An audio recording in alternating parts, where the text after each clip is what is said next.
नमः शिवाय, जय श्री राम। है फ्रेंड्स, कैसे हो? आई होप अच्छे होंगे और मैं चाहती हूँ कि आप अच्छे ही रहो, बिंदास, है ना। तो देखिए, मेरा इस वीडियो बनाने का पर्पज़ ये है कि बहुत सारे मेरे सामने से एग्जाम्पल आ जाते हैं, बहुत सारी ऐसी स्थिति आ जाती है, तो मुझे बनाना ही पड़ता है कि शायद दो शब्द मेरे जो किसी के काम में आए तो मुझे बहुत खुशी होगी। और पर्टिकुलर अभी इस समय बहुत सारे लोग मुझे जो मिले हैं, उनमें कुछ लोग मेरे को ऐसे भी मिले हैं जो इस बात से बहुत दुखी हताश रहते हैं, नॉर्मली रिश्तों की वजह से। ये भारतीय समाज में हमारे ये मतलब घर घर की जो कहानियाँ हैं ना, उनमें ये जो रिश्ते होते हैं ना, ये हमारे सुख का कारण भी बनते हैं और हमारे दुख का कारण भी बनते हैं। सुख का कारण बनते हैं जब समय बिल्कुल आसान से कट जाता है ना, मालूम नहीं चलता है, लेकिन वही रिश्ते जब हमारे दुख का कारण बनने लगे तब हर एक दिन ऐसे पहाड़ की जैसे निकलता है।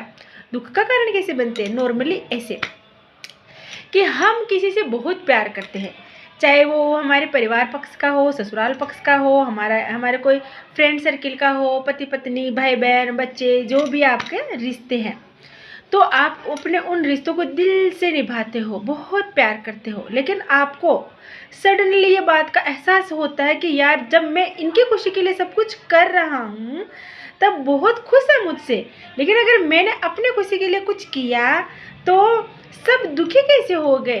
अर्थात मैं सबकी ज़रूरत हूँ, लेकिन मेरी ज़रूरत का क्या। और मतलब सब केवल फ़ायदे के लिए, स्वार्थ के लिए ही मुझसे अच्छा बोलेंगे। अगर मुझे किसी की ज़रूरत पड़ेगी तो सब किनारा कर लेते हैं। जब उन्हें इस बात का एहसास होता है कि रिश्ते केवल भ्रम है, तब वो टूटने लगते हैं, दुखी होने लगते हैं। और मतलब ऐसी स्थिति में खुद को संभालना बहुत मुश्किल होता है। बड़े बड़े विद्वान लोगों से के मुँह से ये सुना भी होगा आपने कि भाई, प्यार सिर्फ देने का नाम होता है, समर्पण का नाम ही प्रेम है। लेकिन मैं समझ सकती हूँ इस बात को कि बिल्कुल सत्य है कि समर्पण का भाव, प्यार तो सिर्फ देने का नाम है। लेकिन कई बार हमें हमारे भीतर जो हमारे भाव होते हैं, इंसानी भाव, तो वो काबू में अपन खुद से मतलब कंट्रोल करना बहुत मुश्किल होता है। ये सिर्फ वो ही कंट्रोल कर सकते हैं जब हम ईश्वर को दिल से भजते हैं ना, आत्मा से, तब ईश्वर की जो पावर है वो हमें समझ में आने लगती है। वो सत्य हमें समझ में आने लगता है कि सुख दुख केवल अस्थायी है, ये हमारा भ्रम है, कुछ भी यहाँ स्थायी नहीं है। तब हम खुद अपने आप में पूर्ण होने लगते हैं, तब हमें किसी की ज़रूरत नहीं पड़ती है। लेकिन ये है मतलब नॉर्मल आम जीवन में ये बहुत मुश्किल काम है। ये विद्वान या जो सत्य के रास्ते पर चलता है, जो ऐसे कर्म करता है, जो ईश्वर के नक्शे कदम पर चलता है, उनके गुणों के, तब हम इस चीज़ को समझते बेहतर तरीके से। लेकिन आम जीवन पर ये चीज़ें थोड़ा सा मुश्किल होता है समझना। वो दुखी भी होते हैं, सुख को भी महसूस करते हैं, पीड़ा भी होती है उनको।